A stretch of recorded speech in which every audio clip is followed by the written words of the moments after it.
नमस्कार दोस्तों। भारत और बांग्लादेश के बीच में इतना ज्यादा तनाव होने के बाद भी बांग्लादेश की जो अंतरिम सरकार है भारत से 2 लाख टन चावल खरीदने का फैसला लिया है। क्या बांग्लादेश के अंदर चावल की कमी हो गई है या बांग्लादेश के अंदर भूखमरी आ गई है? तो इन सब सारे चीजों के बारे में बांग्लादेश सिर्फ एक ही बात बोल रहा है कि बांग्लादेश जो भविष्य का संकट है उससे निपटने के लिए बांग्लादेश राइस यानी चावल का इंपोर्ट कर रहा था। फिलहाल बांग्लादेश के अंदर से चावल की कमी नहीं है, लेकिन भविष्य का जो संकट है वो ना आए, इसलिए भारत जो बांग्लादेश है भारत से चावल इंपोर्ट कर रहा है। क्योंकि बांग्लादेश की जो अंतरिम सरकार है ये चावल का इंपोर्ट करना तो शुरू कर दिया है। बांग्लादेश ने भारत से 2 लाख टन चावल खरीदने का फैसला भी लिया है। इसका जो पहली खेप है 27,000 टन का, जो इसका पहली खेप है 27,000 टन चावल का पहली खेप, ये बांग्लादेश का जो चटगांव पोर्ट है, चटगांव बंदरगाह है, वहां पर पहुंच चुका है। यहाँ पर देख सकते हैं चटगांव पोर्ट है बांग्लादेश का, यहाँ पर पहुंच चुका है जो पहली खेप है। बांग्लादेश के जो फूड अधिकारी हैं उनके द्वारा जब पूछा गया कि क्या बांग्लादेश में चावल की कोई कमी है, तो उन्होंने कहा कि हाल ही में जो भीषण बाढ़ आई है बांग्लादेश के अंदर, क्योंकि बांग्लादेश लो लैंड भूमि है, तो यहाँ पर चारों तरफ से नदियां भी आकर मिलती है, तो फिर यहाँ पर बाढ़ की अक्सर समस्याएं देखने को मिल रही है। क्योंकि बांग्लादेश में अभी भीषण बाढ़ आई थी, तो इन सब आगे भविष्य में संकट न हो, बांग्लादेश के अंदर चावल की कमी न हो, इन सब सारे मुद्दे को टैकल करने के लिए बांग्लादेश भारत से चावल इंपोर्ट करना शुरू कर दिया है, इतना तनाव होने के बावजूद भी।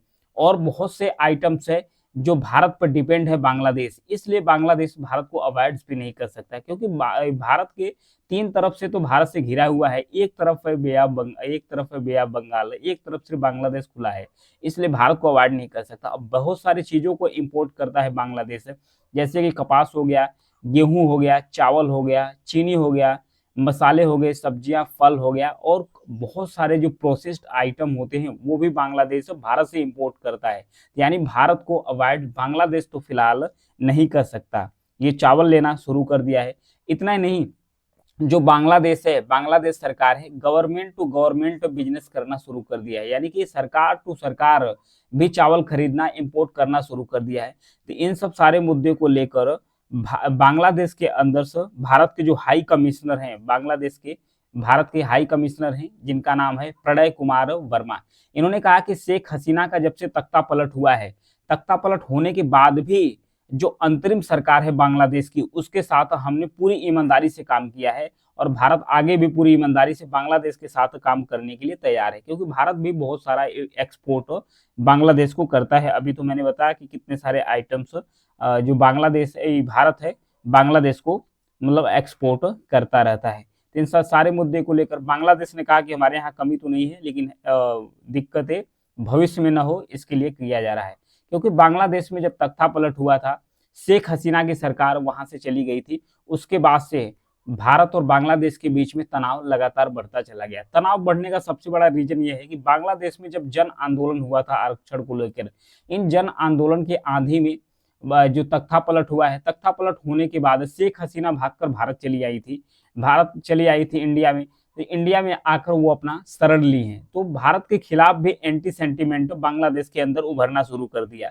फिर वहीं पर जो आंदोलनकारी है वो बांग्लादेश के अंदर जो हिंदू टेम्पल्स है, चाहे इस्कॉन मंदिर हो गया, अब फिर उसके बाद चाहे दुर्गा प्रतिमा हो गया, फिर चाहे योगेश्वरी काली मंदिर हो गया, इन सब सारे जगहों पर ये तोड़ फोड़ और उपद्रव करना शुरू कर दिए।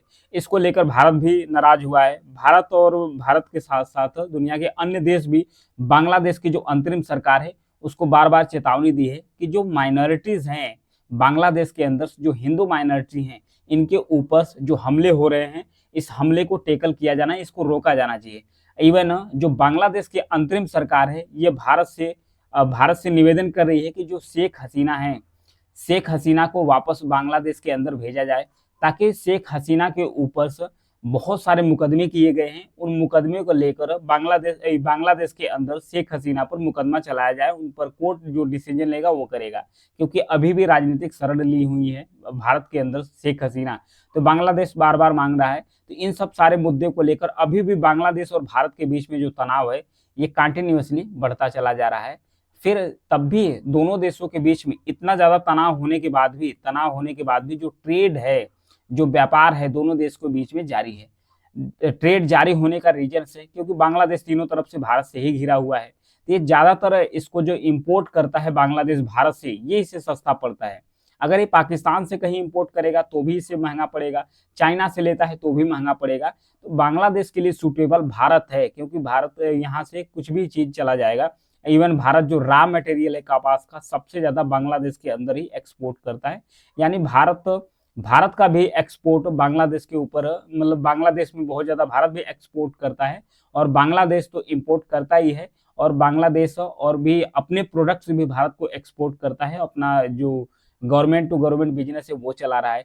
इतना ही नहीं, गवर्नमेंट लेवल पर भी बांग्लादेश चावल खरीद रहा है भारत से। और इसके साथ साथ जो बांग्लादेश है, बांग्लादेश जो प्राइवेट लेवल है, प्राइवेट लेवल पर भी ये चावल इंपोर्ट करना शुरू कर दिया। प्राइवेट लेवल पर कि जैसे भारतीय मार्केट में चावल ज्यादा है, राइस ज्यादा है, तो ये करते क्या है, ये एक्सपोर्ट करना शुरू कर दे, बेचना शुरू कर देते हैं। तो इसमें जो बांग्लादेश के प्राइवेट मेंबर्स हैं, यानी कि प्राइवेट कंपनी वाले हैं, वो खरीदना शुरू करते हैं। तो यानी दोनों तरीके से बांग्लादेश अपने आप को सेव करना शुरू कर दिया है, कि ताकि भविष्य में किसी प्रकार का अन्न की, अगर अनाज की संकट आती है, तो बांग्लादेश इन संकट से निपट सके। ये था चावल राइस इंपोर्ट करने का बांग्लादेश का इशू। Thank you.